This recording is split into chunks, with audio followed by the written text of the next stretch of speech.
salut tout le monde, bienvenue dans JT des sorties de novembre 2016. Comment vas-tu ma petite Vanessa? Eh bien je vais très bien. Et toi mon petit Sadako? Ça va bien aussi, on a un peu gommé les cernes de la Paris Games Week. Oui. C'est un peu passé, c'est bon?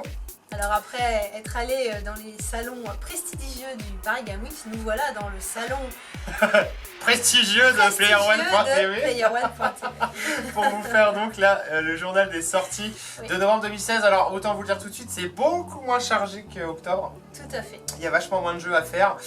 Donc on a toujours découpé, on continue sur cette nouvelle formule. On a découpé du 1er au 15 novembre, puis du 15 au 30 novembre. Nous avons viré Madame Irma puisque ses prédictions n'étaient pas très justes. Pas très efficace, c'est sûr. Donc on lui a dit au revoir, on verra si on fait appel à un Elle autre nous coûte trop cher. prestataire de service dans les éditions qui viendront plus tard. Donc sinon on va toujours procéder de la même manière aussi, c'est-à-dire que si on ne dit rien à côté du jeu, c'est qu'il est prévu sur PC, PS4 et Xbox One. Et voilà. Vous remarquerez aussi qu'à la fin de ce JT, vu qu'on est le 1er novembre, il y aura le générique de toutes les personnes qui nous financent et qui nous aident sur Tipeee. Un grand merci à vous. Donc si vous avez envie de faire partie de ce générique et d'avoir accès à d'autres bénéfices, eh bien je vous invite à aller cliquer en bas sur le lien.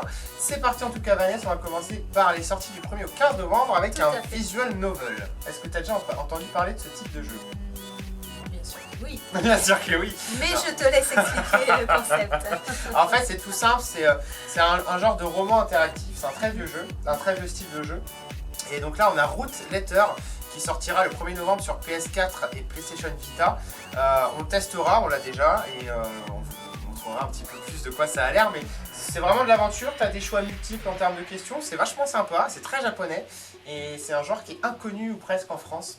À découvrir. Donc c'est l'occasion de le découvrir. Ensuite on ira faire Vroom Vroom. Oui, on va aller essayer la Moto Racer 4 qui sort le 3 novembre. Donc c'est un jeu de moto qui revient en force après 15 ans d'absence puisque le dernier jeu était en 2001. Ouais. Donc un jeu quand même assez attendu. Ouais, ça c'est attendu pour le côté nostalgique et trucs comme ça. Donc pareil, sans doute qu'on le testera, on vous dira un petit peu ce qu'il en est. Toujours dans les vieux, là on est vraiment dans le vieux. Hein. Vieux, là. Ça sent la Le 1er novembre, ouais, on est cool. Top, hein, on enregistre ça en 1er novembre, il fait nuit à 5h, c'est l'horreur.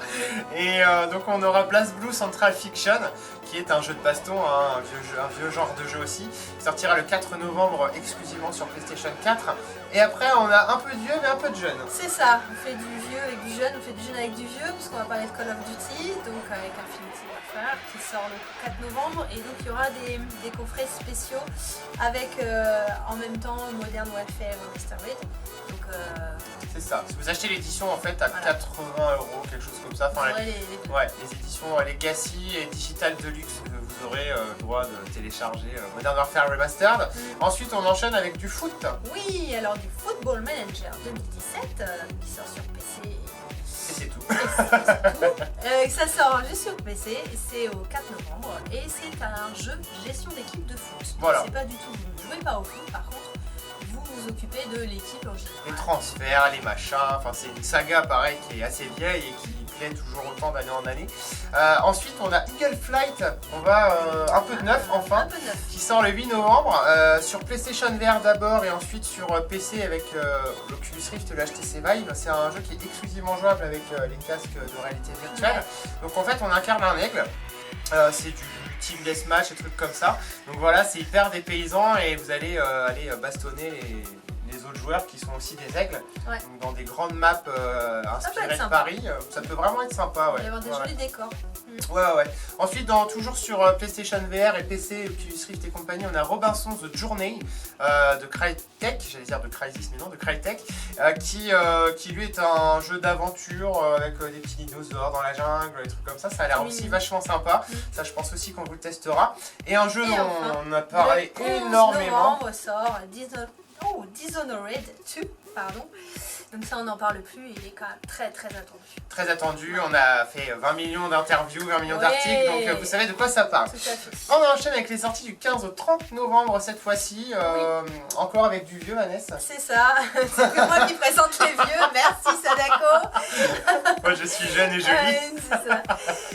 Avec Assassin's Creed, The Ezio Collection, donc qui sort le 17 novembre, et donc on a effectivement une compilation des 3 Assassin's Creed qui existent sur le marché. Voilà, alors de mémoire c'est Brotherhood, Assassin's Creed 2 et Assassin's Creed Revelation. En fait, c'est les 3 qui ont pour héros Ezio. The Ezio Collection. Voilà. Alors ensuite on a du Killing Floor 2 qui va vous retapisser les murs de ketchup qui sortira le 18 novembre. Pareil, un FPS hyper populaire, on en a parlé assez largement sur playerone.tv, donc il sortira sur PC, PS4 One dès le 18 novembre. Ensuite on a un truc avec un nom un petit peu rigolo. Alors Darksiders. Darksiders. Le reste, Oh, je le dis. Ouais. Allez. Darksiders War Mastered Edition. On peut l'appeler Darksiders Remastered parce que c'est tout simplement le remaster de Darksiders qui est sorti il y a des années. Il sortira le 22 novembre. Et oui, et donc il y a aussi un petit jeu tout sympa qui s'appelle Pokémon Soleil et Lune qui Ouais. sort donc sur 3DS le 23 novembre. C'est Pareil, même série des Pokémon. On ne présente plus voilà. Pokémon. Ouais. Ensuite on a Watch Dogs 2. hier, le 29 novembre, donc Watch Dogs 2 qu'on a vu assez largement aussi à la Paris Games Week. On était un peu mitigés. Un petit peu. Il faudra voir. À voir. Voilà, sur la globalité du jeu, il faudra voir. En tout cas, il sort le 29 novembre. Et puis un jeu très attendu qui sort aussi le 29 novembre sur PS4 et Xbox One qui s'appelle Final Fantasy XV. Et oui, Donc ça très petit attendu. jeu. Petit jeu. Donc plus on en voit, plus on a envie d'y jouer à celui-là. Donc ça va C'est vraiment ça, être donc super. ça devrait vraiment le faire. Ça devrait vraiment le faire. Il faut savoir aussi qu'il y a quelques jeux qui n'ont, comme d'habitude, pas de date de sortie exacte. Je pense notamment à The Walking Dead saison 3. Le premier épisode devrait sortir dans le courant du mois de novembre. On dit le 1er novembre, donc ça peut encore tomber. Il y avait aussi d'autres jeux, mais qui, je pense, ont switché à... Là, on va pas se mentir, hein, quand les jeux ont plus de date de sortie, s'ils sont affichés à décembre, novembre 2017 et qu'on n'a pas un chiffre devant le mois, c'est que boum, ça switch à 2017 et qu'on ne les aura pas cette année. Voilà. Eh bien, écoute, on a de quoi jouer, un peu moins que le mois dernier. Le mois prochain, ça sera encore pire. Et en tout cas, on vous remercie beaucoup d'avoir regardé cette vidéo. On vous fait un bisou, on vous dit à la prochaine. À très bientôt.